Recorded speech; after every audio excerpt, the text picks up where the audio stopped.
야, 얘들아, 어저께 무슨 일이 있었는 줄 알아? 뭐? 내가 어저께 예배를 드리고 바깥을 나오는데 구걸하는 사람이 앉아있는 거야. 그래서? 그래가지고 내가 그날 말씀이 사도행전 말씀이어가지고 그래가지고 내가 오빠 설마 그래서. 뭐 내게 은가구는 없으나 나사렛 예수 이름으로 일어나라 이런 건 아니지? 어떻게 알았어? 그러려고 그랬는데. 에이, 형이, 그럴 말도 안 돼. 형 A형이잖아, 소심한. 형이 했겠어, 그렇게? 아니 아이고. 진짜 그러려고 그랬어. 말도- 그런데 주변에 너무 우리 교회 교인들이 많이 계신 거야. 오. 근데 거기다 대놓고 일어나라 그랬는데 안 일어나 봐. 얼마나 창피하냐. 그래. 안타깝긴 한데. 그래도 한번 해보지. 이해가 되긴 된다. 그치? 아니 진짜 우리가 그렇게 딱 선포했을 때 딱딱 그렇게 해주면 얼마나 좋을까? 맞아, 그냥 딱 얘기하면 안전뱅이 그냥 그 자리에서 벌떡 일어나는 거야. 그러니까 하고 치는 거지. 엘리야가 불을 내리는 사건 같은 그 충격적인 사건들이 막 우리 눈앞에 벌어지지. 그래도 굉장히 뭐니 해도 마지막 대미는 그거야. 뭐? 죽은 나사를 향해서 나사로야 일어나라 이거야. 오빠 일어나, 오빠 일어나라. 그거니까.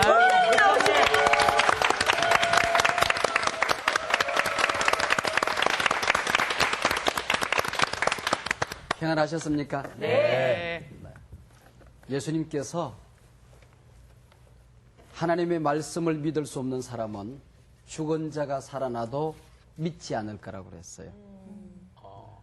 성령이 우리 가운데 역사하는 그 역사를 보고도 또 성령의 감동을 경험하고도 믿지 않는 사람은 하늘에서 불이 내려도 아마 믿지 않을 거예요. 근데 그렇기 때문에 안 보고 믿는 자가 복되다고 그랬잖아요. 그렇죠. 오늘 아마 여러분들이 제기했던 그 문제들이 공부를 하는 가운데에 재미있게 풀어져 가리라고 생각이 되어집니다. 네. 오늘 공부할 제목은 빈집이라는 제목인데 마태복음 12장 38절에서 45절 빈집입니다.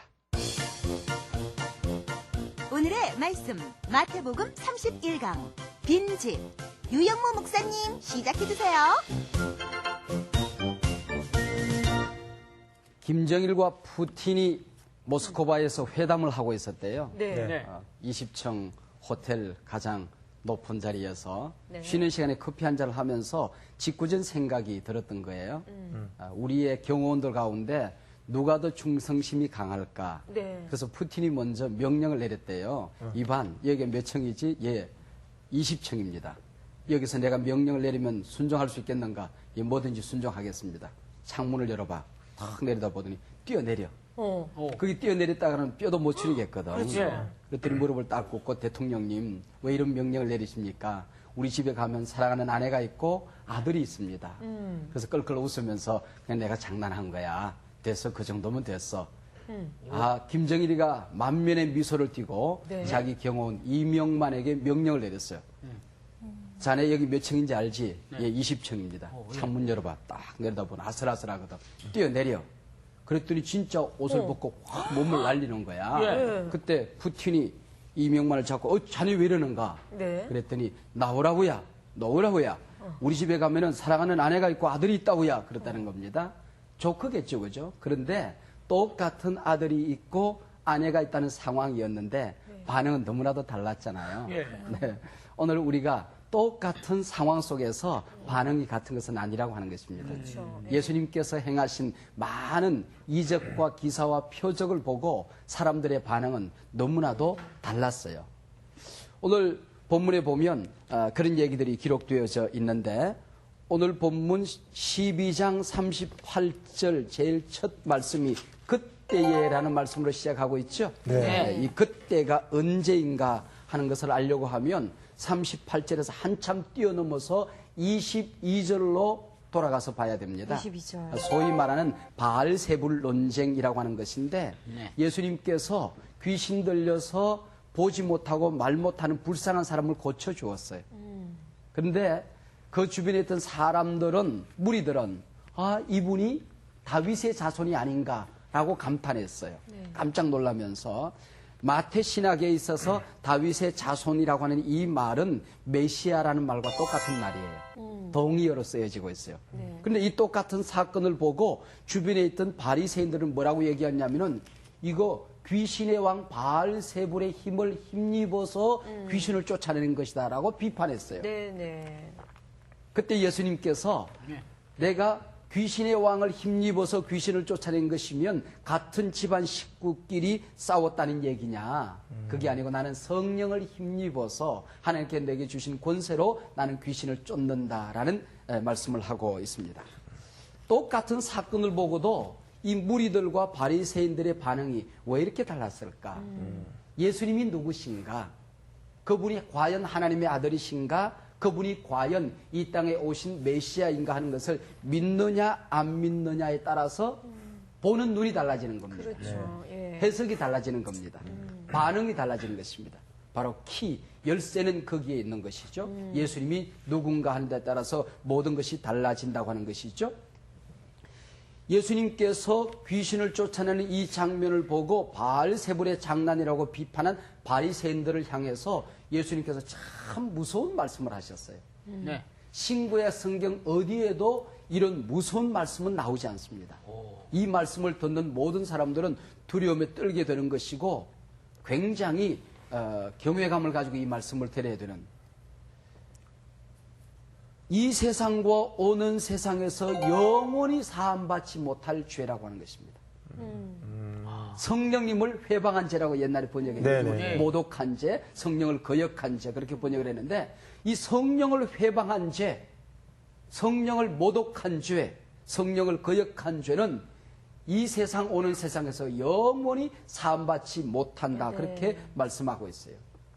예수님께서는 인간의 연약성에 대해서 굉장히 관대하셨어요.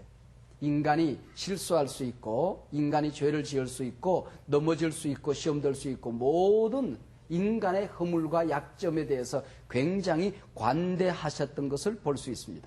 그래서 어떤 죄를 지어도 하나님은 그를 불쌍히 여기십니다.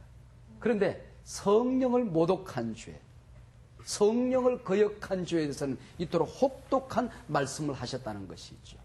그래서 오늘 본문 38절에서 조금 거슬러 31절, 32절에 보면 사람에 대한 모든 죄와 모독은 사하심을 얻되 성령을 모독하는 것은 사하심을 얻지 못하겠고 또 누구든지 말로 인자를 거역하면 사하심을 얻되 누구든지 말로 성령을 거역하면 이 세상과 오는 세상에서 사하심을 얻지 못하리라.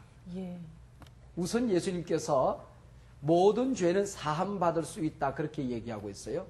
사람에게 짓는 죄, 심지어는 예수님을 잘 몰라서 지은 죄, 예수님을 오해해서 지은 죄까지도 사함받을 수 있는 기회가 있다는 것입니다. 그래서 모든 죄는 사함받을 수 있다라고 전제를 하고 있어요. 그렇죠?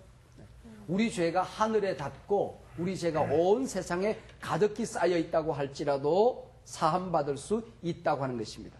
그런데 성령을 거역한 죄, 성령을 모독한 죄, 옛날엔 성령 회방죄로 그러는데 이 성령 회방죄는 사함받을 수가 없다라고 얘기하고 있어요.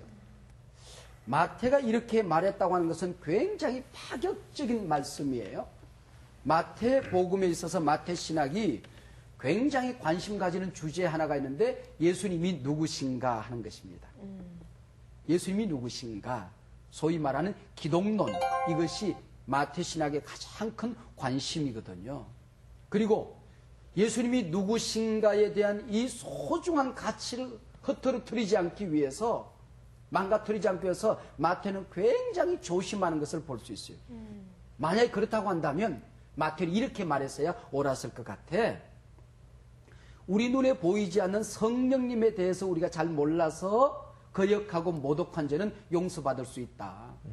그러나 하나님이 인간의 몸을 입고 이 땅에 내려오신 이 사건, 우리를 구원하기 위해서 이 땅에 오신 예수님을 모독하거나 거역한 죄는 이 세상과 오는 세상에서 영원히 사함받지 못할 거다. 이래야 맞아떨어지는 거야. 그지? 그런데 지금 마태는 그렇게 얘기하지 않고 있다고 하는 것이죠.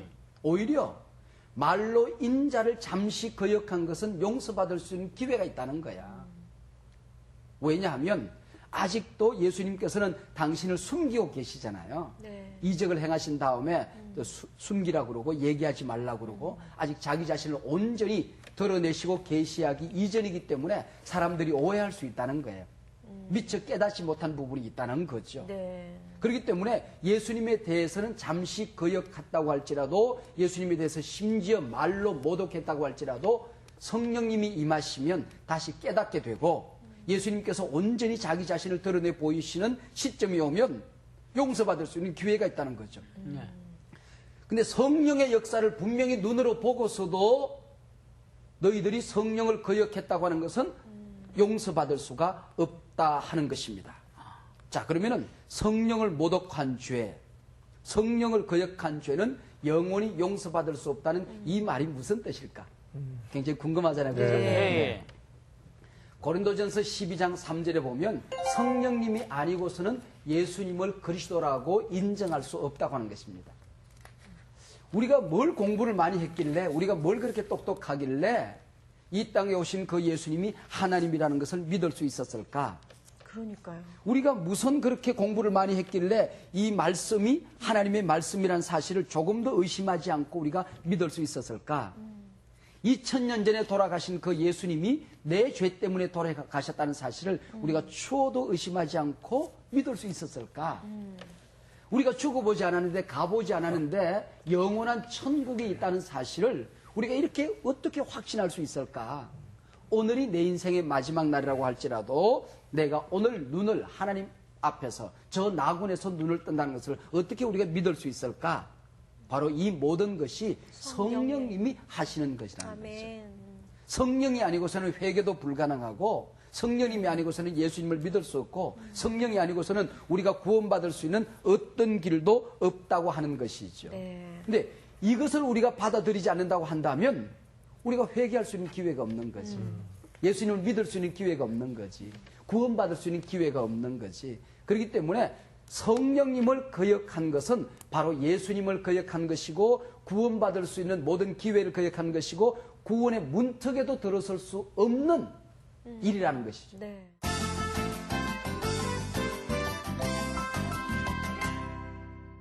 오늘 38절 시작하면서 그때라는 말씀을 시작하는데 이 그때라는 단어 하나에 지금까지 제가 길게 설명했던 모든 내용이 다 담겨져 있는 내용이에요. 네. 그러니까 이 그때라는 이 말 한마디가 간단한 얘기가 아니죠. 그죠? 네. 네.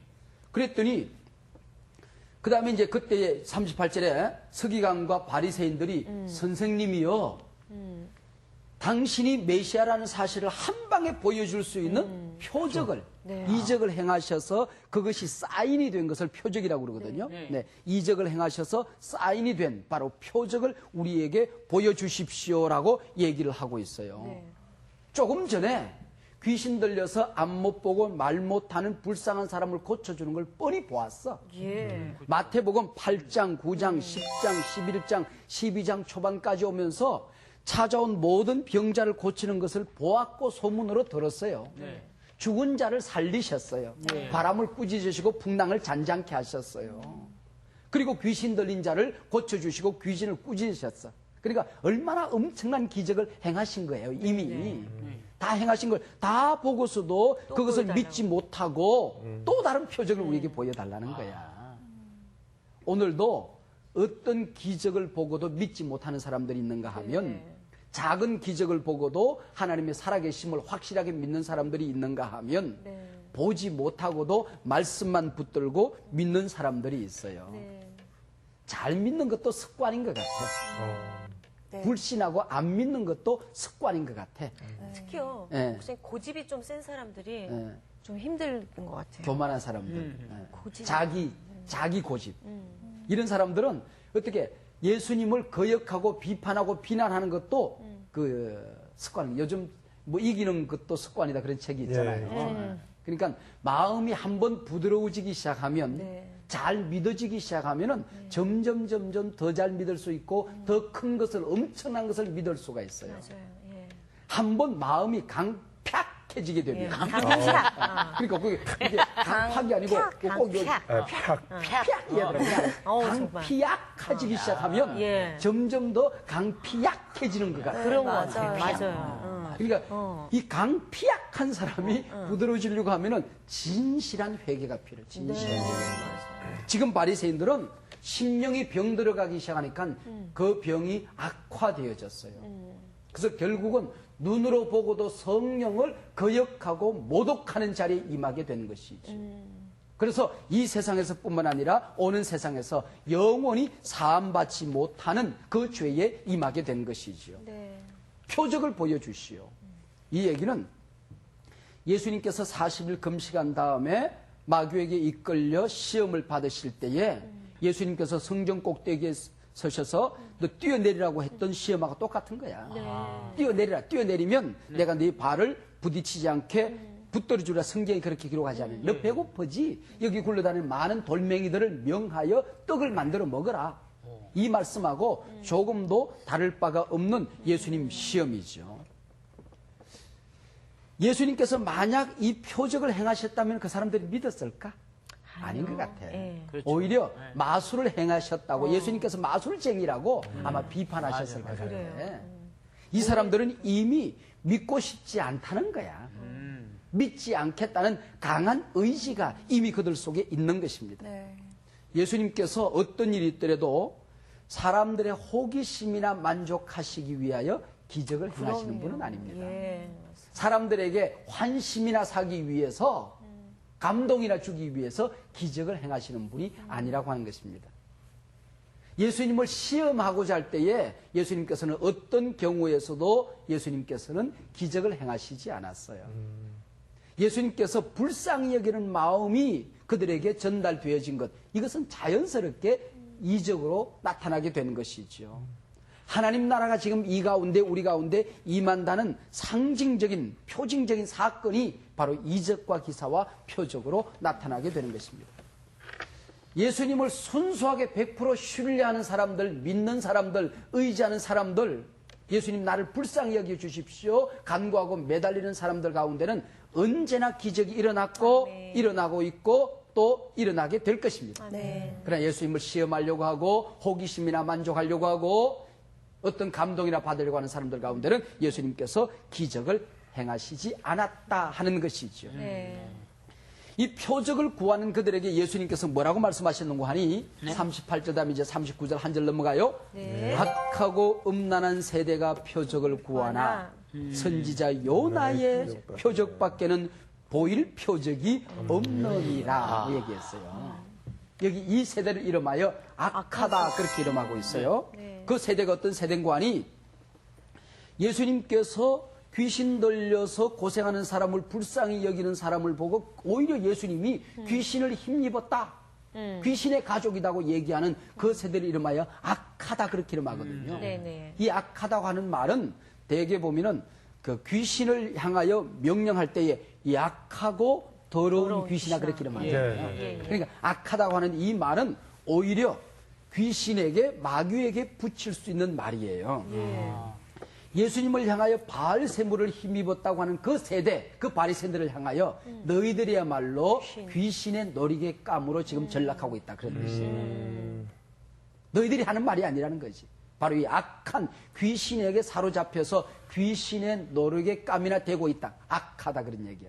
그리고 악하다 그랬으면 악하고 나쁜 놈아 이래야 될 텐데 악하고 음란한 세대, 음란하다 그러거든요. 음란하다는 얘기는 우리가 일반적으로 쓸 때는 어떤 거예요? 남녀 간의 성적인 관계에서 성적인 죄를 지을 때 음란하다 그런 얘기를 하잖아요. 그런데 여기서 음란하다는 것은 하나님과의 관계 속에서 음란하다는 뜻이에요.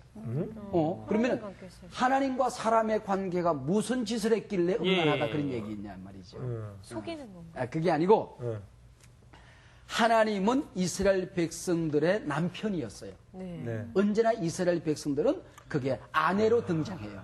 뭔지 알겠어요. 예수님은 우리의 신랑이 되세요. 우리 교회는 그분의 신부예요. 그래서 신랑 대신 예수님께서 오실 때 우리는 신부된 성도님들이 우리 저 공중에서 주님을 영접하게 되잖아요. 그러니까 하나님과 하나님의 백성들의 관계를 부부관계로 성경이 얘기하고 있어요. 그렇다고 한다면은 신부된 우리가 신랑만 사랑해야 되잖아. 그렇죠. 그래서 이 남자도 좋고 내일은 저 남자 좋고 모레는 그 남자 좋고 그러면 안 되잖아. 그렇죠. 그러면 그게 음란한 거잖아요. 하나님을 사랑해야 될 백성들이 하나님의 아들을 우리가 섬기고 믿고 따라야 될 백성들이 바로 예수님을 거역하고 하나님을 사랑하지 아니하고 엉뚱한 것을 사랑하고 자기를 사랑할 때 이것이 음란하다는 것입니다. 음란하다는 것. 지금 예수님을 거역하고 성령을 거역해서는 하나님을 배신한 바로 한 여인의 모습과 같다는 거예요. 그래서 요나의 표적 외에는 너희들에게 보여줄 표적이 뭐가 있겠느냐. 그 요나의 표적이 뭔가 한번 생각해 봅시다. 요나는 하나님의 말씀을 거역하고 도망가다가 물고기 뱃속에 들어가서 사흘 동안이나 거기서 있어요. 우리가 어떤 음식을 먹더라도 어떤 말고기, 질긴 고기를 먹다 할지라도 우리 위 속에 들어가면은 4시간이면 소화가 다 끝나. 그렇죠. 그리고 장으로 다 내려가잖아요. 네. 그렇죠. 우리가 살아있는 낙지를 먹어도요, 낙지를 먹어도 4시간이면 다 소화가 끝나. 그러잖아. 그런데 요나가 물고기 뱃속에, 물속에 사는 괴물의 뱃속에 들어가서 사흘 동안 있었다는 것은 있을 수가 없는 거예요. 그렇잖아요. 위액이 저절로 흘러나오거든요. 그러면은 몸이 저절로 소화가 돼버려요. 소화가 돼버려요. 그렇다고 한다면은 요나가 물고기 뱃속에 사흘 동안 있었다는 얘기는 과학이나 상식이나 이 세상의 자연스러운 질서 속에 있을 수 없는 거잖아요. 네. 자, 그래서 요나가 죽어야 되는데 살아났잖아. 예. 왜? 하나님의 사명을 위해서, 하나님의 명령을 위해, 하나님의 특별한 계획과 뜻에 의해서 그것이 바로 예수님의 모습이라는 거죠. 예수님의 모습. 너희들은 지금 표적을 보여달라고 하는데 내가 너희들에게 보여줄 표적은 내가 죽는 것이라는 것입니다. 내가 이 땅에 진정한 표적을 보여주러 왔는데 그게 뭐냐면은 이 세상에서 내가 십자가 지고 죽는 것이 최고의 표적이라는 거죠. 네. 내가 십자가의 죽음으로 말미암아 그것이 영원한 실패인 줄 알 터인데 그 사건을 통하여 나를 믿는 내게 오는 모든 인류를 구원하게 될 것이고 오고 오는 수많은 하나님의 백성들을 십자가를 통하여 구원하게 될 엄청난 표적. 내가 죽는 표적. 이것보다도 더 큰 표적이 어디 있겠냐는 거죠. 너희들은 내게 표적을 구하지만은 내가 보여줄 수 있는 표적은 내가 죽는 것이다. 내가 십자가 지는 것이다. 그리고 이 세상에 기적이 많고 많지만은 최고의 기적은 내가 죽은 자리에서 너희들은 나를 십자가에 매달게 될 것이고 너희들은 나를 장사하게 되고 땅에 묻게 될 것이지만 나는 다시 요나가 사흘 만에 살아났던 것처럼 나는 부활하게 될 것이다. 이 부활보다도 더 큰 표적이 어디 있겠느냐. 그렇죠. 예. 그러면 너희들이 날 믿을래? 그러면 너희들은 예수님의 제자들이 시체를 다른 데 훔쳐갔다고 시체를 숨겼다고 너희들이 또 모함할 놈들 아니냐. 그런 거예요. 네. 뭘 해줘도. 뭘 해줘도 예. 못 믿을 놈들, 안 예. 믿을 놈들 아니냐. 그런 거예요. 그럼요. 내가 너희들에게 보여줄 표적이 요나의 표적에 뭐가 있겠느냐. 요나의 표적을 보고도 너희들이 믿지 않는 너희들이 내가 죽는다고 믿을 것이며 내가 살아난다고 믿을 것이냐. 내가 너희들에게 보여줄 표적은 요나의 표적밖에 없느니라. 그런 얘기입니다.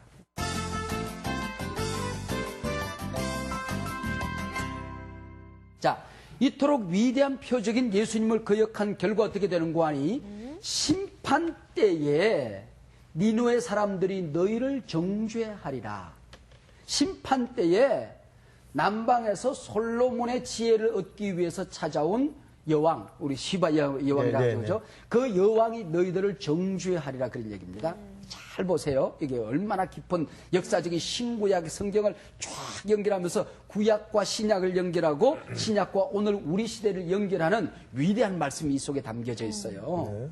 심판 때에 니누의 사람들이 너희들을 정죄하라. 그 얘기는 무슨 얘기냐면은 요나는 지금 불순종하여 도망가다가 하나님 앞에 매맞고 억지로 돌아왔어요. 그런데 가서 복음을 전하는데 기쁨으로 전하는 것이 아니야. 억지로 전하는 거야. 그렇죠. 니누에가 걸어가도 사흘은 걸어가야 지나갈 수 있는 길이야. 그런데 하루길, 단 하루 정도 슬렁슬렁 이게 처삼촌 벌초하듯이 슬렁슬렁 이렇게 복음을 전했음에도 불구하고 니누의 사람들이 회개했어요.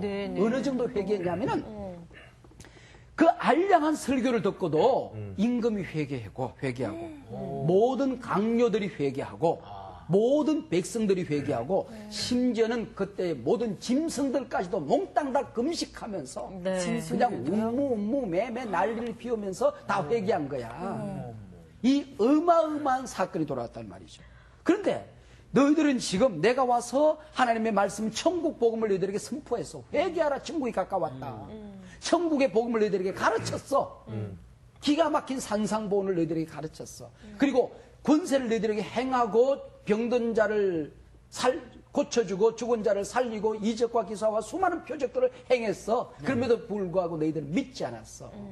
그때의 심판 자리에서 너희들이 나를 거역하고 하나님을 믿지 않는 너희들을 니누의 사람들이 그때 일어나가지고 우리는 이놈들아 그 알량한 요나의 설교 듣고 회개했어 이놈들아. 니들은 뭐야 이놈들아 이게. 예수님을 보고도 못 믿어? 확 그냥 이런 뜻이야. 니누의 사람들이 심판 때에 너희들을 정죄하라 그래. 예.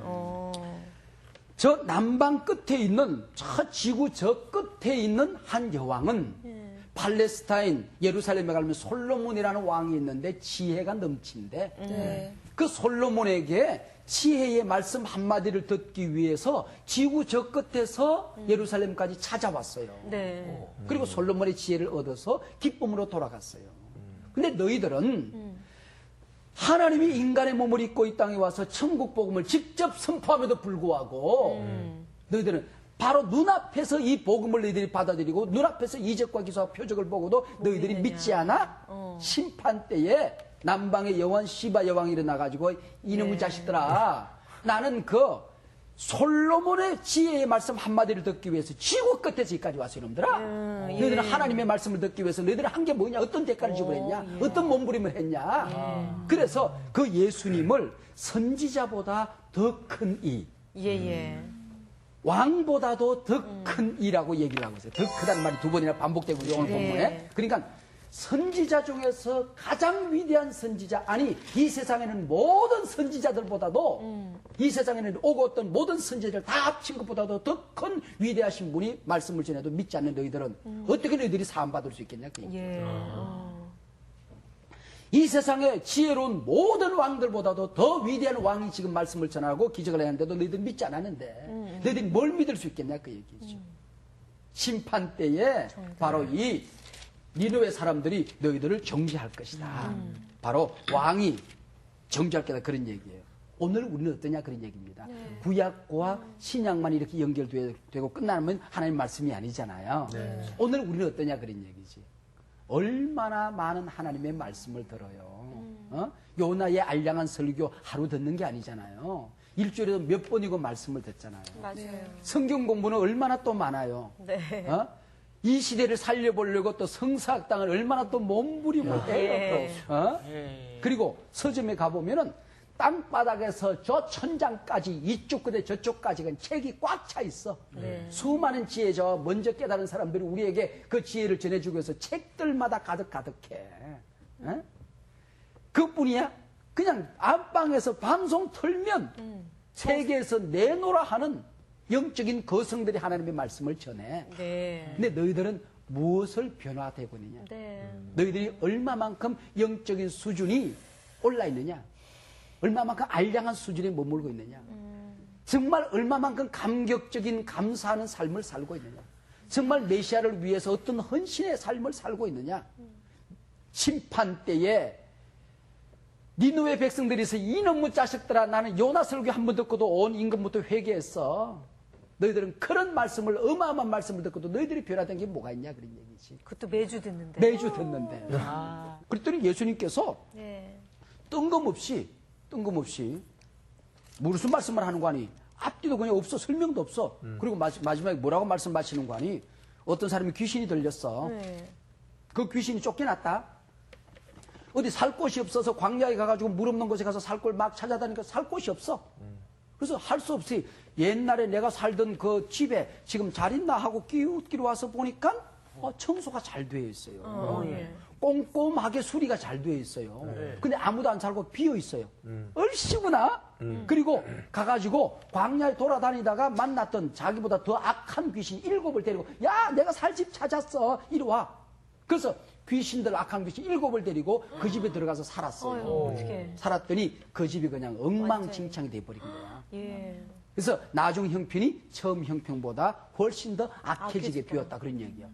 왜 뜬금없이 예수님께서 이 말씀을 하실까? 예수님께서 왜 이 말씀을 지금 하고 계시지? 그러니까 지금 오늘 앞뒤 맥락이 좀 잘 안 맞는 것 같아. 네네네. 바리새인들이 어떤 질문을 기적 보여주세요. 그랬더니 야 요나 표적밖에는 보여줄 게 없어. 이 귀신들이 이런 게 있단다. 이런 집이 있단다. 하고 빈집 얘기를 하는 거야. 그러네요. 이게 왜 이럴까 찾아봤더니 네.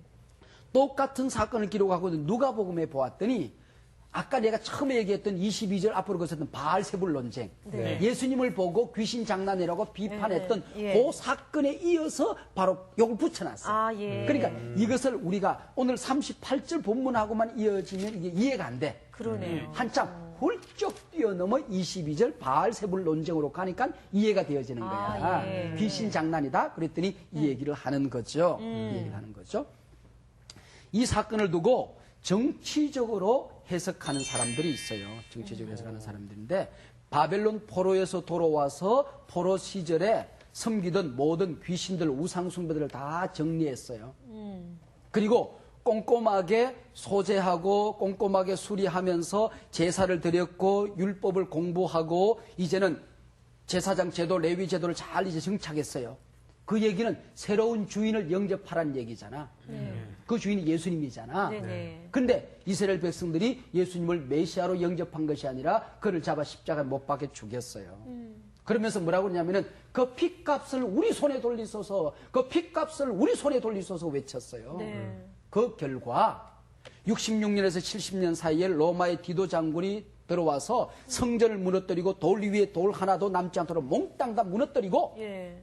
마사사성에서 최후까지 항거했던 독립투사들을 모조리 다 죽이고 피바다를 만들어서 이때부터 1900년 동안 나라가 없는 서러움으로 온 세상에 흩어져 살아가는 디아스포라로 살아가는 유대민족의 비참한 역사를 지금 빈집에다 비유하고 있다. 이렇게 보는 해석하는 사람들이 있어요. 또 종교적으로 이 문제를 해석하는 분들이 있어요. 네네. 예수님께서 오셨을 때는 귀신이 다 이제 물러가고 귀신이 힘을 발휘하지 못하는 거야. 근데 언젠가는 다시 그들이 돌아와서 정작 모셔야 될 하나님 메시아 예수님을 거역하고 십자가에 못 박인 죄로 말미암아 이제는 너희들은 천국의 백성이 되지 못하고 더 악한 귀신 종교의 영이 유대교의 종교의 영이 너희들을 지배하게 되어서 참으로 오랜 시간 동안 메시아 없는 예수님을 받아들이지 못하는 메시아로 받아들이지 못하는 비참한 삶을 살게 될 것이라는 거지. 영적으로 이것을 우리가 받아들일 수 있어요. 우리가 공부를 많이 했어요. 윤리적으로 깨끗해요. 사회적으로 좀 잘 살아보려고 애를 써요. 봉사하고 헌신하고 잘 살아보려고 애를 써요. 그럼에도 불구하고 꼼꼼하게 소재되고 수리되어 있는 것은 진정한 주인 예수님을 메시아로 모셔드리기 위해서인데 네. 주인 없이 자기가 주인 노릇을 하거나 빈집으로 있을 때는 오히려 배운 놈들이 더 세상을 망가뜨릴 수 있고 가진 자들이 더 험악한 일을 할 수가 있는 것이고 역사를 망가뜨릴 수 있는 거야. 내가 배웠다는 것 때문에 가졌다는 것 때문에 내가 윤리적으로 좀 더 깨끗하다는 사실 때문에 메시아를 거절하게 되면 결국은 네가 지옥 백성으로 이 땅에 남을 수밖에 없지 않느냐 그 얘기예요. 네네. 그래서 이게 빈집의 이야기를 이렇게 정치적으로 그다음에 종교적으로 영적으로 이렇게 해석할 수가 있는 것입니다.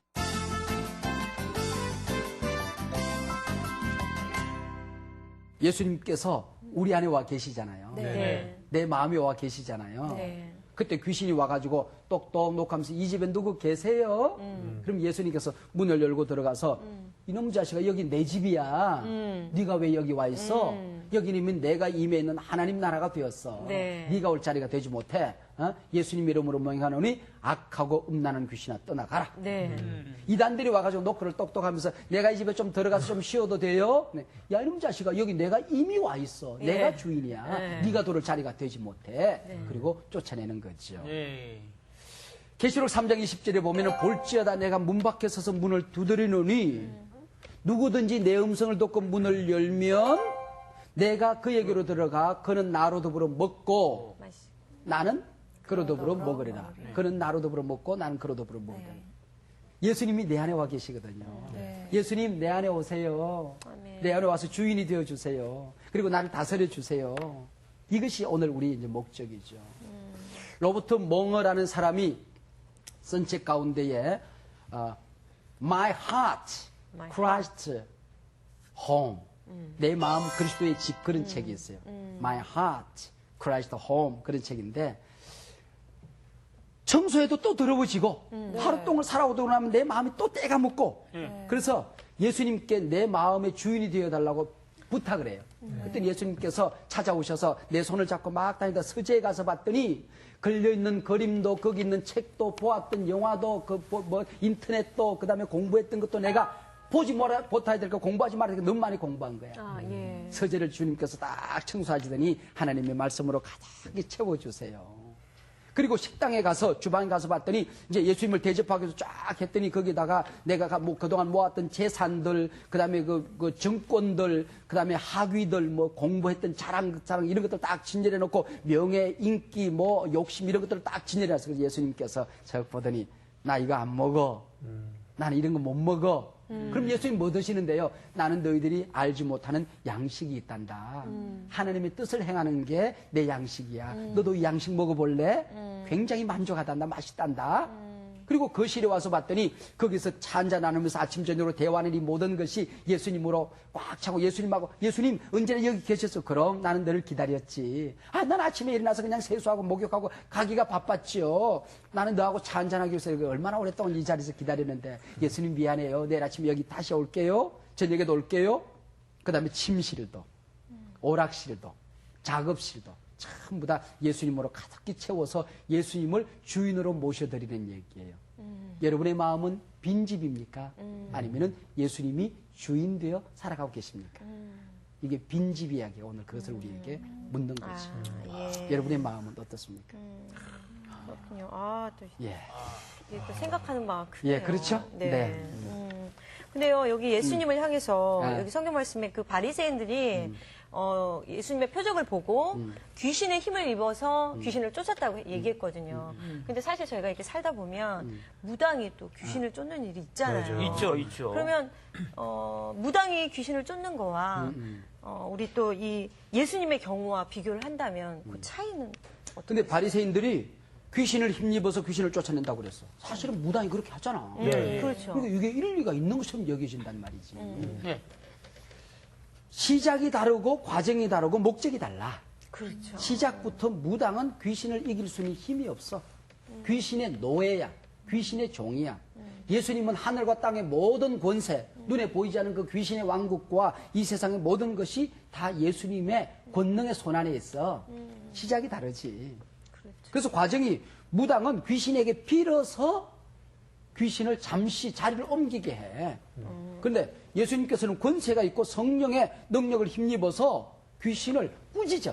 책망해. 그리고 목적 자체가 무당은 귀신이 나간 것처럼 속이지만은 결국은 이 사람으로 하여금 귀신을 섬기도록 하는데 마지막 목적이 있어. 근데 예수님은 그 귀신으로부터 자유함을 얻어서 하나님의 자녀로서 승리하는 자유하는 삶을 하나님을 섬기는 하나님의 자녀로 살아갈 수 있도록 하기 위해서 귀신을 쫓아내. 그러니까 시작이 다르고 과정이 다르고 끝이 목적이 다르고 다 다르잖아. 근데 이것이 겉으로 보면 비슷하게 보일 수가 있어. 술 취하는 거하고 성령 취하는 거하고 비슷할 때가 있다는 거야. 그래서 술 취하지 말라. 성령의 충만을 받으라. 그렇게 얘기하죠. 겉으로 보면 비슷하지만은 완전히 다른 것들이 많죠. 이게 이제 우리를 혼란시키면 안 되는 거죠. 네, 아주 좋은 걸 지적하셨어요. 모든 죄는 용서를 받을 수 있다. 또 예수를 믿으면 모든 죄가 용서를 받는다.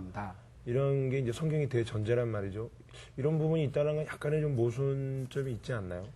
이게 우리 그리스도인들에게서 굉장히 그 혼돈되는 참 어려운 난제 중에 하나죠.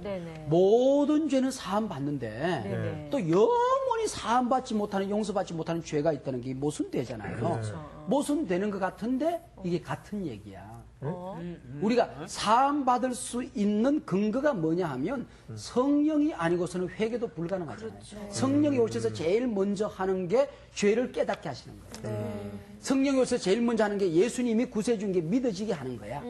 성령이 오셔서 제일 먼저 하는 게 하나님이 우리의 아버지 되심을 가르쳐 주는 거야. 그런데 이 성령님이 내게 감동을 주시고 성령님이 역사하는데도 이것을 거역하면 회개가 불가능해. 예수님이 믿어지지가 않아. 하나님의 자녀가 될 수가 없어. 그러면 결국은 성령을 거역하는 것과 이것이 지금 그 용서를 영원히 용서받지 못한다는 이 죄와 그리고 모든 죄는 사함받을 수 있다는 말이 다른 것 같은데 같은 말이에요. 다른 것 같은데. 정확히 같은 말이죠. 정확히 같은 말이에요. 그러니까 성령이 아니고서는 사함받을 수가 없는 거지. 우리 죄가. 성령이 아니고서는 예수가 믿어지지가 않는 거지. 성령이 아니고서 하나님을 아바, 아버지라 부를 수가 없는 거지. 그렇기 때문에 성령을 거역하고서는 구원받을 수 있는 어떤 길도 없고 성령을 거역하고서는 진리 말씀을 깨달을 수 있는 어떤 근거도 없고 구원의 문턱에도 들어서지 못하는 거예요. 성령이 아니고서는. 그렇기 때문에 성령을 거역한 죄라고 하는 것은 바로 우리가 구원받지 못한 용서받지 못한 길로 저절로 들어서는 거죠. 음란에 대한 부분이 저는 정말 그냥 성적인 부분에 대해서만 음란이라고 생각했는데 정말 내가 하나님보다 물질을 더 사랑하고 그렇지. 또 하나님보다 뭐 인간을 더 사랑하고 나를 더 사랑하고 뭐 명예나 뭐 지위 그런 부분을 더 사랑하는 게 그런 부분도 다 음란이라는 걸 저는 오늘 처음 그게 깨달았어요. 음란이야. 네. 그게 진정한 음란이야. 네, 네. 그러니까요. 음란하면 그쪽만 생각했어요. 예, 근데 예수님께서 우리의 영혼을 건강하게 하시다 보니까 육체도 건강하게 하시는 총체적인 치유를 하시는 거죠. 우리의 삶을, 우리의 영혼을, 우리 인생을 자유케 하시다 보니까 악한 사탄으로부터 우리를 자유케 하시는 것이죠. 그렇기 때문에 예수님께서 이 땅에 오셔서 우리에게 보여주신 최고의 표적은 십자가 표적이에요. 아멘. 십자가 표적이에요. 구약에 있는 수많은 선지자들이 막 기적을 행하면서 하나님 말씀을 증거하는데 전부 다 손가락을 따라가다 보면 예수님에게 다 연결되어지고 예수님의 그 사역과 예수님의 말씀과 예수님의 삶을 다 종합해 보면은 언덕을 향하여 뭐가 올라가. 근데 저 언덕에 딱 하나가 있는데 그게 십자가야. 십자가야. 모든 말씀은 십자가로 집중이 되어지죠. 그래서 그 십자가가 오직 내 것이 되기 위해서 예수님의 부활로 뻥 이어지게 되는 거죠. 그래서 이 세상에 기적이 많지만은 내가 구원받았다는 기적보다도 더 큰 기적은 없고 최고의 기적은 십자가. 너희들은 표적을 보여달라고 하는데 내가 보여줄 수 있는 표적은 내가 죽는 거야. 네. 그리고 내 십자가가 너희들이 볼 수 있는 최고의 표적이야. 그래서 우리는 표적을 가지고 다니잖아요. 표적 네, 달았네? 여기 있어요, 표적. 표적 달았죠? 저게 왜냐면 왜 그래? 우리는 이것이 표적이라는 거죠. 왜 이걸 달고 다녀요? 이거 표적이라는 거야. 내 구원의 표적이라는 거죠. 이게 최고의 표적이라는 의미로 십자가를 매달고 다니죠. 어떤 사람 안 믿는 사람도 또 달고 다니더라고요. 네, 요즘에 그래서 많아요. 뭐 구원 받았으면 좋겠어요. 네. 그리고 십자가가 최고의 기적이죠. 네. 저는 오늘 굉장히 부끄럽습니다. 왜요? 사실 옛날부터 그런 생각을 많이 했거든요. 하나님이 제발 그 수배그 사건처럼 홍해 좀 갈라지는 모습도 한번 저한테 보여주시고, 그리고 그 배가 고플 때 만나도 주시고, 고기 먹고 싶을 때 매출하기도 주시면 얼마나 좋겠어요. 그런 생각 많이 했거든요. 보여준다 진짜 예수님 잘 믿겠다라는 생각을 많이 했는데 생각해보니까 제가 오늘 목사님 말씀을 들으면서 제 과거를 돌이켜보니까 제가 정말 같이 계셨다는 걸 제가 잘 먹었잖아요. 증거 표적이 지금 몸에 다 나타났어요. 자체가 표정이구나. 목사님 죄송합니다. 저 잠깐만 방송 쉬고요. 아유 참 그랬는데 오늘 말씀을 들으면서 사실 그게 중요한 게 아니라 십자가의 사랑이 주님의 사랑이 정말 중요하다는 걸 잘 알았습니다. 네. 맞아요. 근데 뭐야 표적 보여주고 싶다 그래 표적 보고 싶다 그래 놓고 예. 세 가지 근데 세 가지 다 먹는 건 줄 알고 계셨죠? 야 이거 어떡하지 이거 들켜버렸네. 그런데 상훈 씨 예. 예수님하고 함께 주방에 가보는 거야. 주방이요? 주방에 이제 오호, 같이 이렇게 몽어의 이야기처럼 주방에 가서 내가 지금 먹고 싶은 게 이렇게 진열해 놨더니 예. 이것으로 내 육신을 네가 배부를 수 있지? 예. 네 영혼을 배부를 수 있는 양식이 나한테 있단다. 네가 지금까지 상훈이가 지금까지 살아왔던 그리고 잘 살아왔는데 네가 이게 양식인 줄 몰랐던 게 하나 있어. 그렇죠. 그게 하나님의 뜻대로 사는 거야. 지금 상훈아, 네가 하나님의 뜻대로 살려고 하는 그런 몸부림 있잖아. 이게 내 양식이고 네 양식이란다. 네가 지금 매출하게 먹고 배부른 게 아니라 그렇죠. 하나님의 뜻을 행했을 때 네가 얼마나 만족했니? 그거 먹고 네가 사는 거야. 그러니까요. 하나님이 양식 먹고 이렇게 살찐 거예요. 그거 잘 감당하기 위해서 밥도 먹고 싶고 피자도 먹고 싶고 그런 거야. 네. 그거 먹고 네가 이 세상에 뭘 하겠어? 힘 얻어서 하나님 섬기자고 하는 거 아니었니? 그렇습니다. 바로 예. 네가 지금 하나님이 주시는 양식 잘 먹었단다. 너는 이것만 있는 것이 아니라 영혼의 몸도 크단다. 그래서 그렇게 잘 섬기시는구나. 자, 빈집. 우리는 빈집이 아니에요. 예수님 오세요. 나를 오늘도 다스려 주시고 아멘. 나는 영원히 한 분 예수님만 섬길 거예요. 예수님 당신은 나의 영원한 주인이십니다. 아멘. 할렐루야. 아멘.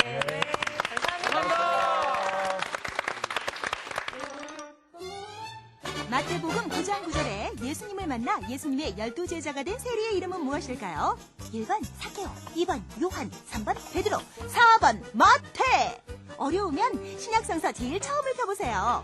www.cbs.co.kr/school 홈페이지에 들어오셔서 정답을 올려주세요. 추첨을 통해 10분에게 대한성서공회에서 제공하는 개역 개정판 성경책을 마구마구 드려요.